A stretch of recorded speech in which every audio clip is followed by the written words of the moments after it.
Hello and welcome to Storytime, presented by Columbia Global Centers Nairobi and Columbia Global Centers Tunis.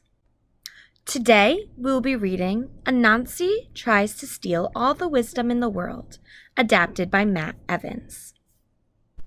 Anansi the spider knew that he was not wise. He was very clever and could outwit many different people, but he knew that he did not have very much wisdom. This bothered him a great deal, but he did not know what to do about it. Then one day, he had a clever thought. "I know," he said to no one in particular. "If I can get all the wisdom in the village and put it in a hollow gourd, I will be very wise indeed. In fact, I would be the wisest of all."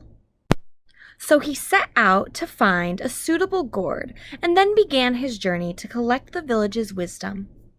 He went from door to door asking everyone to give him some of their wisdom. The people chuckled at poor Anansi, for they knew that all of the creatures, it was he that needed some wisdom the most. So each put a bit in his gourd and wished him well in his search. Soon Anansi's gourd was overflowing with wisdom, and he could hold no more. He now needed to find a place to store it.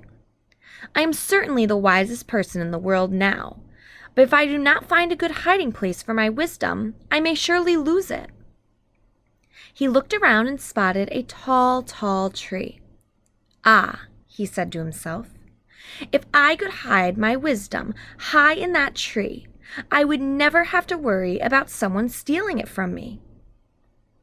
So Anansi set out to climb the towering tree.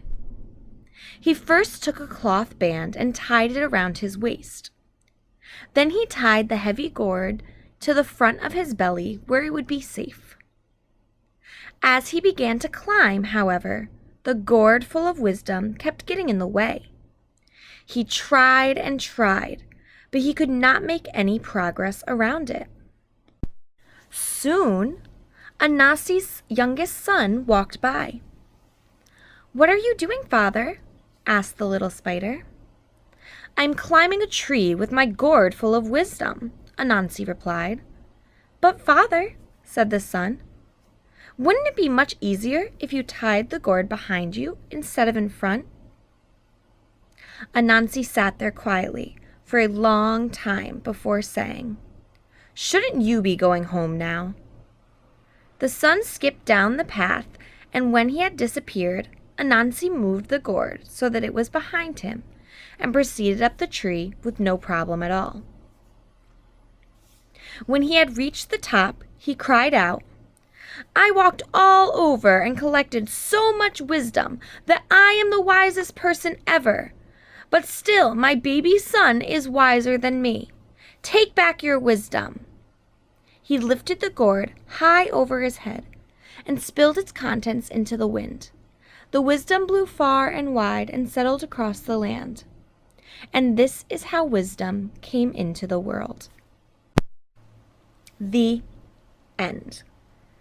Thank you so much for joining Columbia Global Centers Nairobi and Columbia Global Centers Tunis for this short story today. We look forward to seeing you next time. Have a great day.